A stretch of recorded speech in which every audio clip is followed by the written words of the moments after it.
Well, hello, my friends.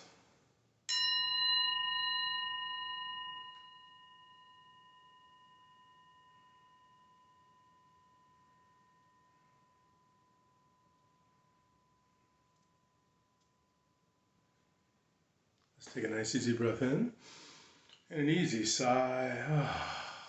Let the breathing come back to normal.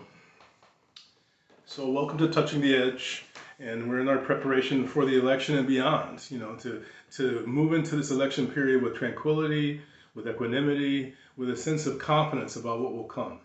Now, to me, that really comes from uncovering it. This tranquility that we're discussing is not something we're working to promote.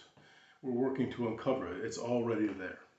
So it takes patience. You can't rush tranquility. You can't rush relaxation. It takes patience. Remember this term that we've used so many times in the past, existential fatigue.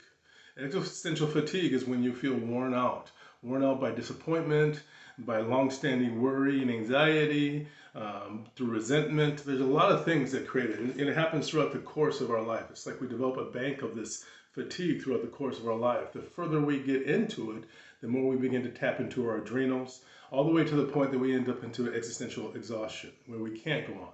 When we're in fatigue, we can soldier on, but in exhaustion, that's when you just have to drop. You can't even force yourself to go further.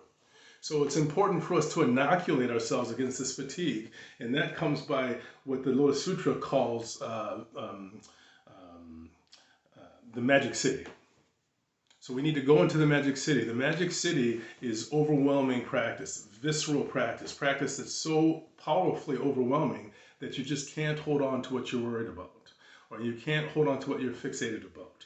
Even if it's working for you, you got to let it go sometimes. It's like being on vacation in Paris. You don't want to carry your bag all the time, even if it's valuable to you. Occasionally, you have to put your bag somewhere where it'll be safe so that you can, meander through the world. And the same thing, even though we may be having strong views, and I don't know anyone who does not have strong views about the election, in order to develop that resilience, in order to develop that sort of hopefulness that's attractive, we have to have visceral practice, overwhelming practice. The 10 state changers. Write them down. Practice them every day. If you want things to work for the election, make it work today. Develop equanimity today. So occasionally we'll be touching base on various practices, visceral practices that can support in these elements. But today, commit to that. Doing things that are soothing to your nervous system. I'm going to ring the bell. I'm going to ask you to listen carefully. Here we go.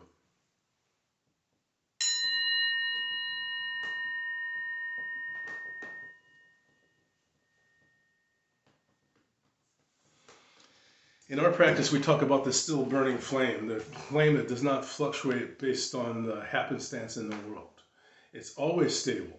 What we do in practice is connect to it so that we can develop that stability in the outer world as well as the inner world. I bring my hands into prayer position and I bow to you. Namaste. By focusing in practice, you focus in your own sovereignty. Thank you very much. Have a wonderful day.